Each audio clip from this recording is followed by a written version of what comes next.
Bonjour à tous et à toutes. Je suis Karamo Diaby, ingénieur télécom et chargé d'études et de projets en réseau de télécommunications. Actuellement en service à Circe, Circe France. Et en fait, je prends la parole ce soir suite à une vidéo dans une émission qui a été diffusée sur Canal Plus concernant la qualité de l'Internet en Afrique. Et malheureusement, dans cette vidéo, notre pays est cité, la Guinée qui est classé deuxième pays où la qualité du réseau est pire en Afrique. Et les trois pays qui ont été cités, où nous avons la Mauritanie, je crois, c'est pas la Somalie et autres. Et franchement, c'est une vidéo qui fait mal et qui nécessite un sursaut, soit national, ou en tout cas qui demande, qui doit nous pousser à réagir, qui doit pousser tous les Guinéens à réagir, surtout ceux qui sont du domaine. Ceux qui sont du domaine, et principalement le ministère des Télécommunications, ensuite la RPT, qui est l'autorité de régulation des postes et télécommunications, ensuite et les sociétés qui exercent dans le domaine de la téléphonie ou des services, les fournisseurs d'accès Internet. Et la question qu'on se pose, c'est pourquoi la Guinée occupe cette place alors que nous avons tout pour être parmi les meilleurs, parmi les pays qui ont la meilleure connexion Internet. On a tout, parce que quand on dit qu'on a tout, le tout c'est quoi? Le tout c'est d'avoir les instruments, surtout c'est d'avoir des institutions. En Guinée, nous avons un ministère, une autorité, nous avons des entreprises, nous avons des grandes entreprises, nous avons, je dirais aujourd'hui, la plus grande entreprise en termes que ce soit de téléphonie ou qui est Orange. Et alors la question c'est pourquoi la Guinée occupe cette place-là. Donc je pense que ça mérite une réponse surtout du ministère des Télécommunications et de l'autorité de régulation. Et nous, en tant que, je dirais, nous sommes du domaine, mais nous sommes du domaine en tant qu'ingénieur télécom, parce qu'on a fait ces études ou parce qu'on travaille dans le domaine, même si c'est pas en Guinée. Et il est important que le ministère, en tout cas que l'État guinéen, fasse des efforts pour régler ces problèmes-là. Et pour régler ces problèmes, il faut en fait, il faut des stratégies qui mutualisent tous les efforts. D'abord, il faut faire l'état des lieux. Il faut auditer quel est le problème pour situer les responsabilités. Mais parce qu'aujourd'hui, on accuse certaines sociétés comme Orange d'être à la base de l'état actuel du réseau ou de la cherté du prix de connexion. Mais franchement, Orange n'est qu'une entreprise. Dans cette situation-là, Orange n'est pas la seule responsable, ou ETI Bull, ou ETI, ou MTN. Non, les principes, je dirais même pas les responsables, mais en tout cas, ceux qui peuvent impacter les décisions, c'est d'abord le ministère des Télécommunications et l'autorité de régulation qui est la RPT. Dans cette situation-là, les responsabilités sont partagées, mais la responsabilité, c'est d'abord, elle est politique, parce que la solution est politique. Quand on dit une solution politique, c'est pas cette politique de campagne, non, mais c'est lié à la vision, à la stratégie de pouvoir central. Qu'est-ce qu'on a au niveau du ministère des prévus pour que cette situation change? C'est ça le problème. Parce qu'on n'aura pas de réseau de qualité sans infrastructure de qualité. On n'aura pas de réseau fiable sans infrastructure de qualité et accessible aux fournisseurs d'accès.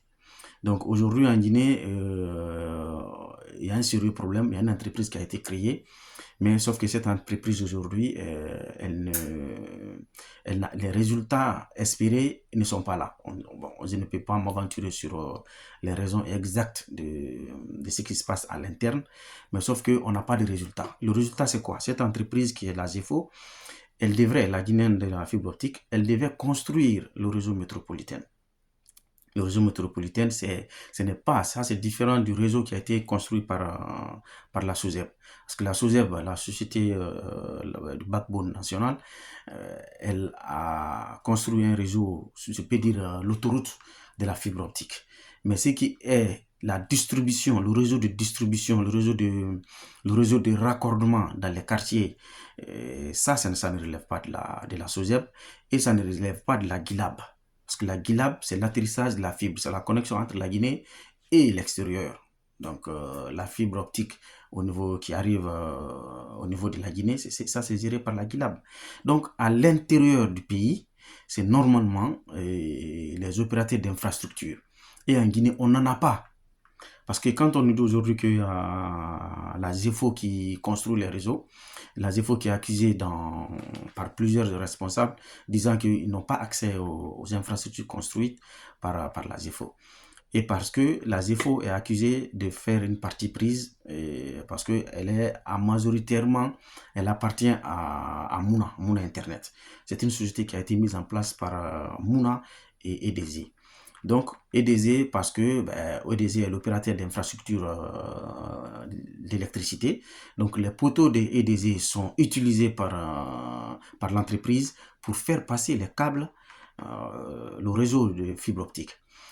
Et les autres sociétés comme Orange, ETI et d'autres se plaignent que la ZEFO ne leur donne pas accès suffisamment à ces réseaux comme Mouna. Parce que Mouna est aussi fournisseur d'accès. Donc Mouna est fournisseur d'accès, ETI fournisseur d'accès, Orange fournisseur d'accès, MTN fournisseur d'accès. Toutes ces entreprises doivent avoir accès au même niveau, au même pied d'égalité au réseau construit par la ZEFO. Et vu qu'elles n'ont pas accès à ces réseaux-là, aujourd'hui on a un problème qui se présente en Guinée. Presque toutes ces entreprises-là construisent leur propre réseau. Ces entreprises construisent leur propre réseau. Vous imaginez lorsqu'on va avoir des superpositions de réseaux, de telle sorte que Orange va construire son réseau, déjà Mouna construit son réseau, et ETI construit son réseau. Tous les gens, soit ils vont passer par les poteaux d'Orange et de l'EDG, ce qui va faire sur un poteau, par exemple, de l'EDG, vous aurez l'électricité, vous aurez les câbles de Mouna, vous aurez les câbles d'Orange, vous aurez les câbles d'ETI, et à tous les niveaux. Ça, c'est pas possible. Il va arriver un moment où on aura ce qu'on appelle une pollution visuelle et l'insécurité sur ces poteaux-là va augmenter parce que pour la pose de chaque câble sur un poteau, il faut faire des calculs de charge. Et est-ce qu'on a aujourd'hui les opérateurs comme à Mouna, est-ce qu'ils font des calculs de charge sur ces poteaux-là avant de poser leurs câbles sur les poteaux de l'EDG? Si Orange doit construire son réseau, ça c'est en aérien. Ça c'est en aérien. Et si c'est en souterrain, s'il faut faire des fourreaux, il faut creuser en bordure de route. Et que Mouna vient creuser, Orange vient creuser, ETI vient creuser. Tous ces opérateurs-là viennent creuser leur réseau. À un moment donné, on va avoir des problèmes. Donc c'est le bon moment pour l'État de prendre ses responsabilités à travers le ministère des Télécoms et à travers l'ARPT, avoir une entreprise, un opérateur d'infrastructure qui va construire des infrastructures de qualité et les mettre à la disposition des fournisseurs d'accès. C'est normal, c'est possible que Mouna soit partie prenante dans une entreprise, vu son expérience. Mais si Mouna est partie prenante, Mouna ne peut pas monopoliser, Mouna ne doit pas monopoliser l'accès à ces infrastructures-là. Je donne un exemple. En France, la plupart des réseaux appartient à Orange France. Parce que comme vous le savez, avant c'était France Télécom qui était l'opérateur national. Mais il a été racheté et c'est devenu Orange France. Mais tous les réseaux de France Télécom sont tombés dans les portefeuilles de Orange France.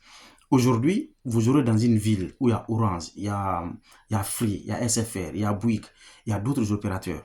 Mais tous ces opérateurs-là ont un accès à part entière égale au réseau.